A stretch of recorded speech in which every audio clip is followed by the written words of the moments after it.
Chapter 4.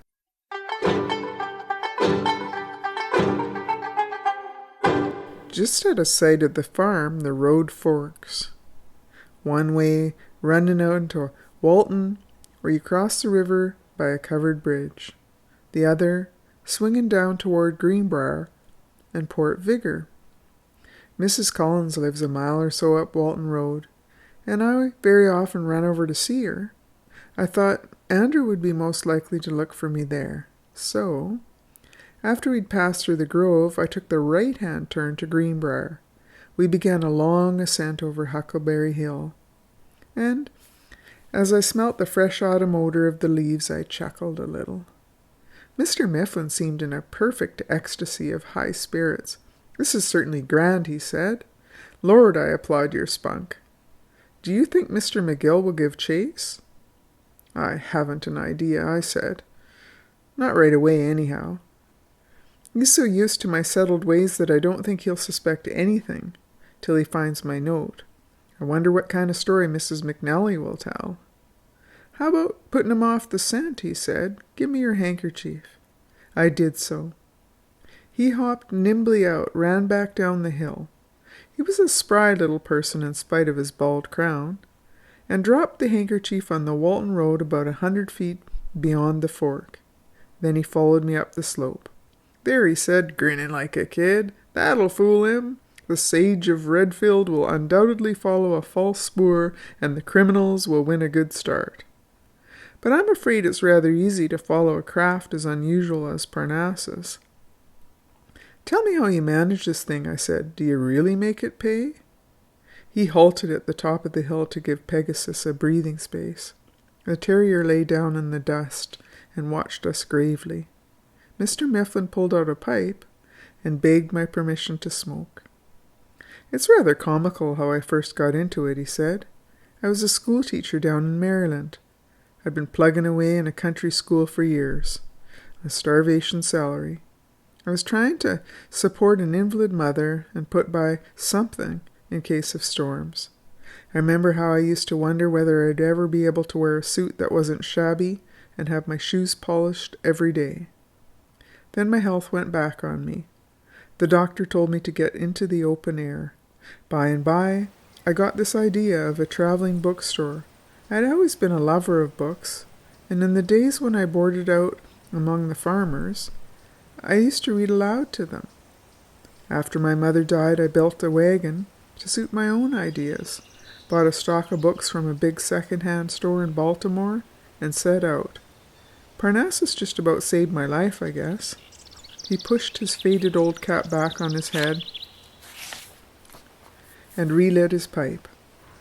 I clicked to Pegasus and we rumbled gently off over the upland, looking down across the pastures.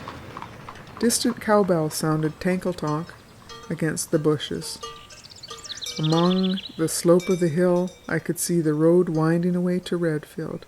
Somewhere along the road, Andrew would be rolling back towards home, roast pork and applesauce.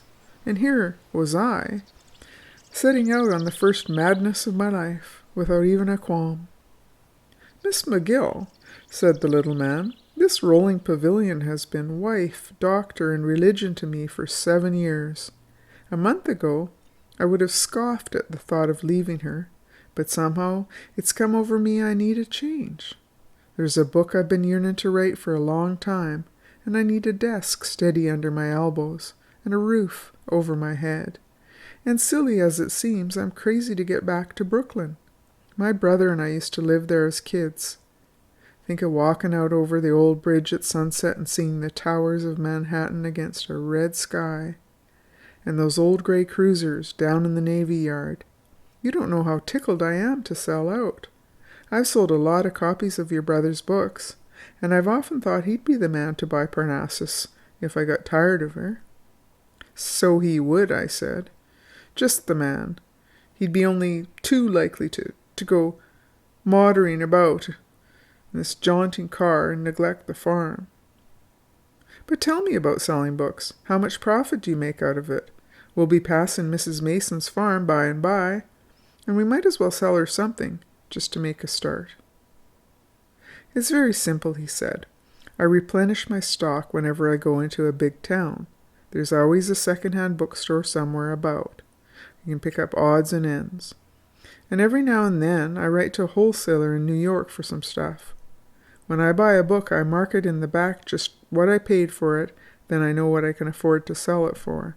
See here.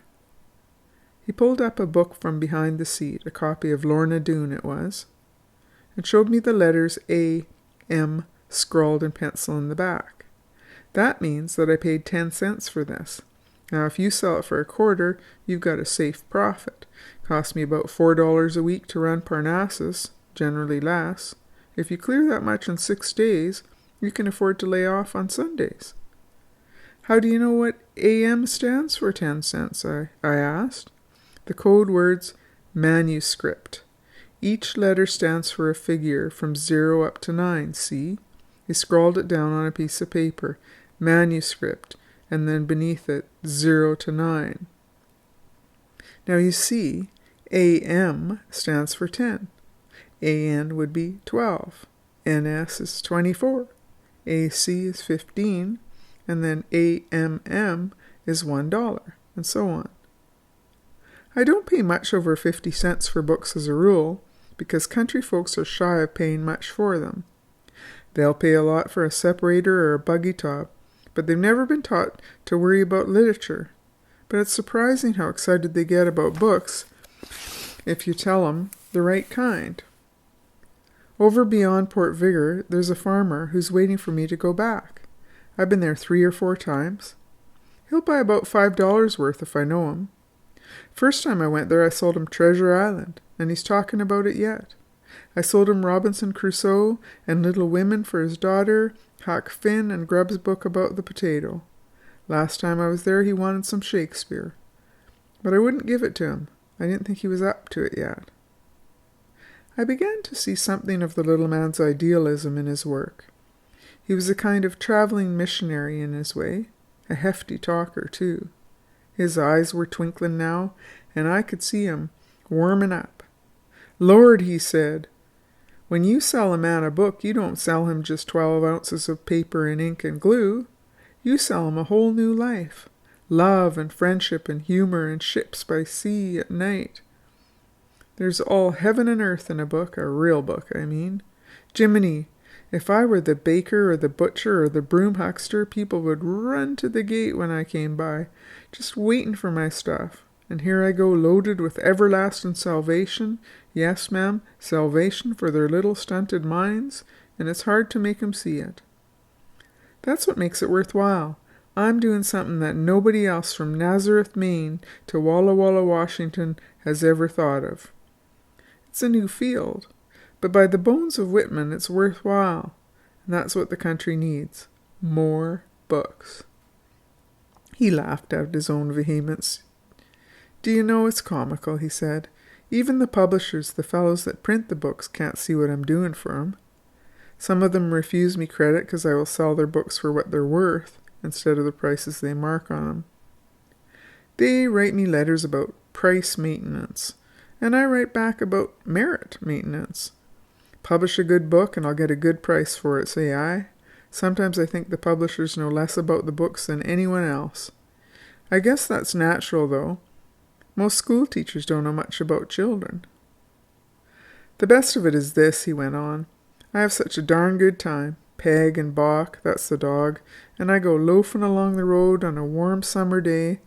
By and by we'll fetch up alongside some boarding house, and there all the boarders are rocking off their lunches on the veranda. Most of 'em bored to death, nothing good to read, nothing to do but sit and watch flies buzzing in the sun and the chickens rubbing up and down in the dust. First thing you know, I'll sell 6 books, put the love of life into them, and they don't forget Parnassus in a hurry. Take O. Henry, for instance. There isn't anybody so doggone sleepy that he won't enjoy that man's stories. He understood life, you bet. And he could write it down with all its little twists. I spent an evening reading O. Henry and Wilkie Collins to people, and had them buy out all their books I had, and clamor for more. What do you do in the winter? I asked, a practical question, as most of mine are. That depends on where I am when bad weather sets in, said Mr. Mifflin. 2 winters I was down south and managed to keep Parnassus going all through the season. Otherwise, I just lay up wherever I am. I never found it hard to get lodging for Peg and a job for myself, if I had to have 'em. Last winter I worked in a bookstore in Boston. Winter before I was in a country drugstore down in Pennsylvania. Winter before that I tutored a couple of small boys in English literature. Winter before that I was a steward on a steamer. You see how it goes. I've had a fairly miscellaneous experience.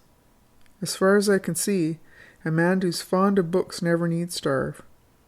This winter I'm planning on living with my brother in Brooklyn and slog away at my book. Lord, how I pondered over that thing. Long summer afternoons I've sat there jogging in the dust, thinking it out until it seemed as if my forehead would burst. You see? My idea is that the common people, in the country that is, never had any chance to get hold of books, and never have anyone to explain what books mean.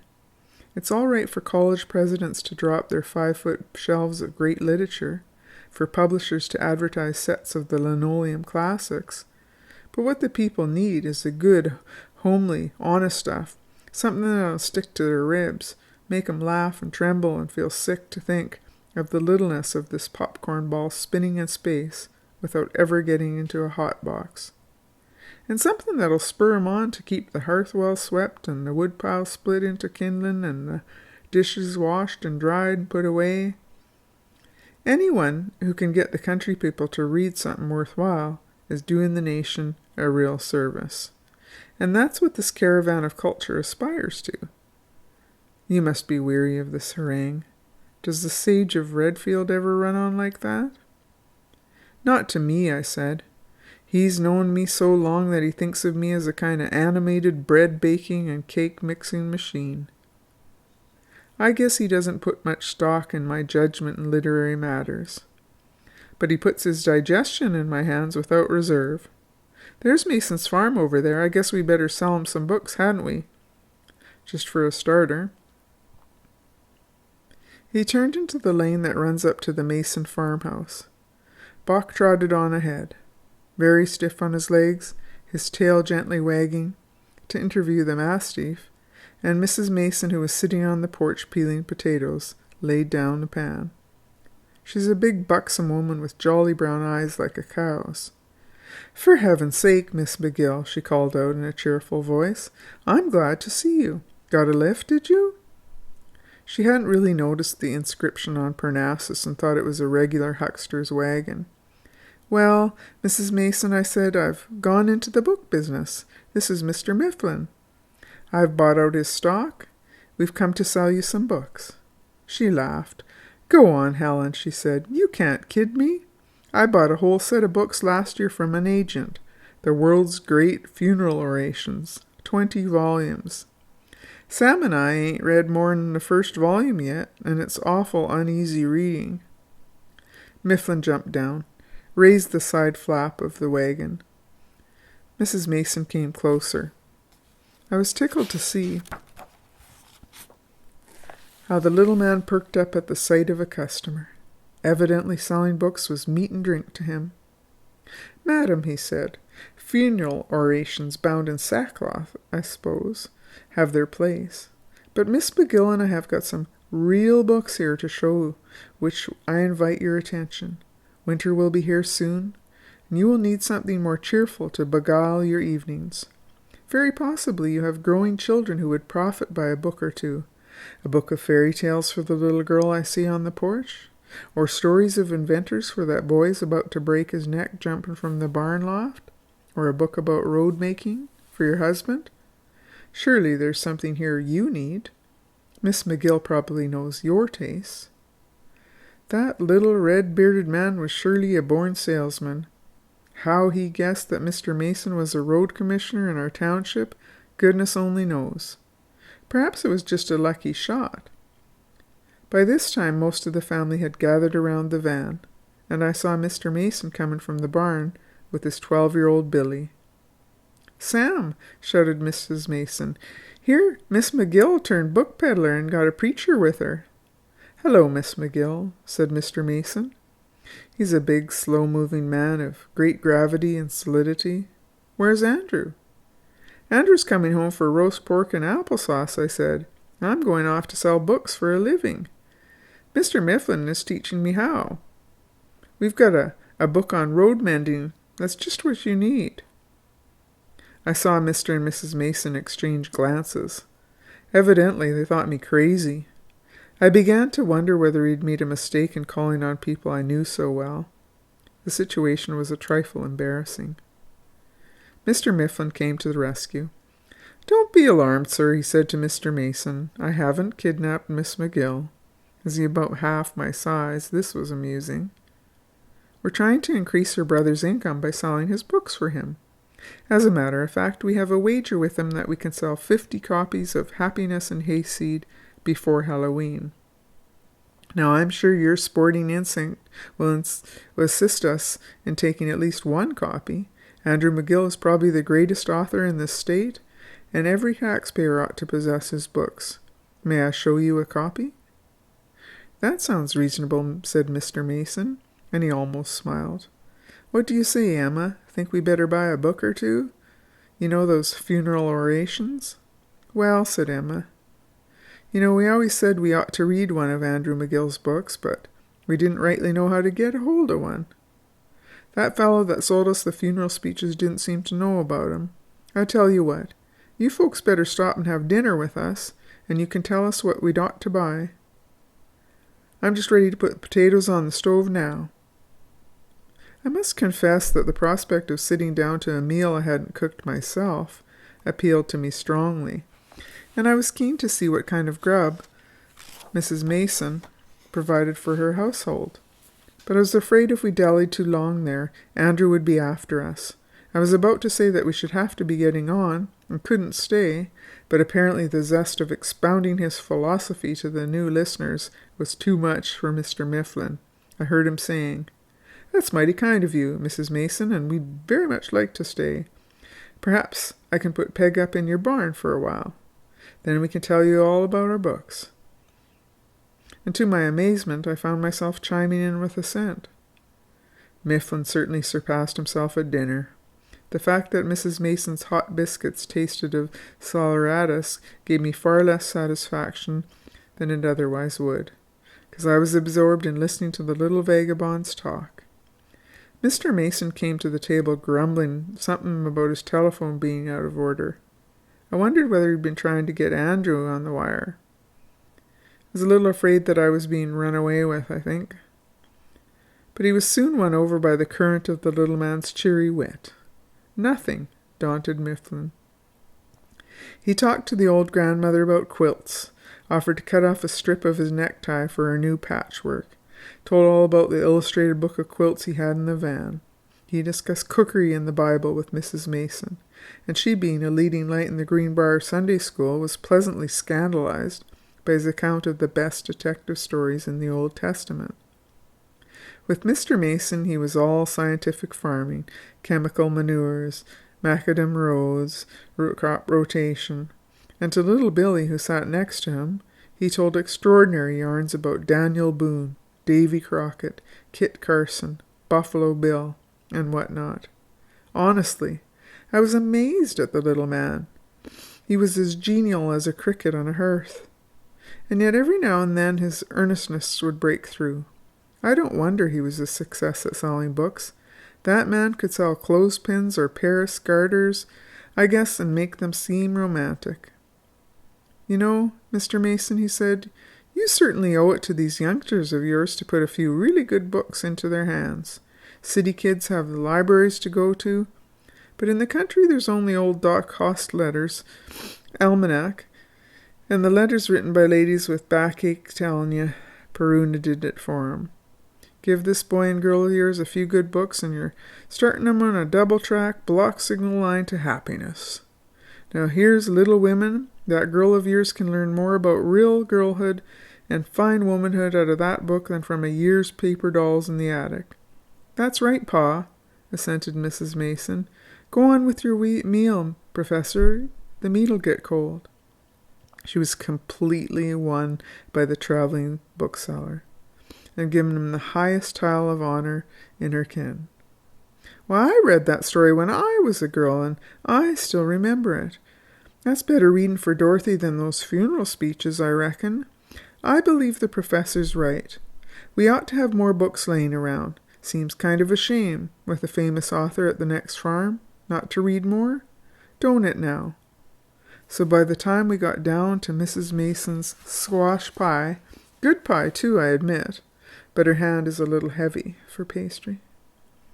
The whole household was enthusiastic about books, and the atmosphere was literary enough for even Dr. Elliot to live in without panting. Mrs. Mason opened up her parlor, and we sat while Mifflin recited The Revenge and Maud Muller. Well now, ain't that real sweet, said Emma Mason. It's surprising how those words rhyme so nicely. Seems almost as if though it was done on purpose. Reminds me of a piece day at school. There was a mighty pretty piece I learned called Wreck of the Asperus, and she subsided into a genteel melancholy. I saw that Mr. Mifflin was well astride his hobby. He had started to tell the children about Robin Hood, but I had the sense to give him a wink. We had to be getting along, or surely Andrew might be on us. So while Mifflin was putting Pegasus into the shafts again, I picked out 7 or 8 books that I thought would fit the needs of the Masons. Mr. Mason insisted that Happiness and Hayseed be included among them. Gave me a crisp $5 bill, refusing any change. No, he said, I've had more fun than I get at a Grange meeting. Come round again, Miss McGill. I'm going to tell Andrew what a good show this traveling theatre of yours gives. And you, Professor, any time you're here about roadmen season, stop in and tell me some more good advice. Well, I must be getting back to the field. Bach fell in under the van, and we creaked on down the lane. Mifflin filled his pipe and was chuckling to himself. I was a little worried now for fear Andrew might overtake us. It's a wonder Sam Mason didn't call up Andrew, I said. It must have looked quite queer to him for an old farmhand like me to be around peddling books. But he would have done it straight off, said Mifflin. But you see, I cut his telephone wire.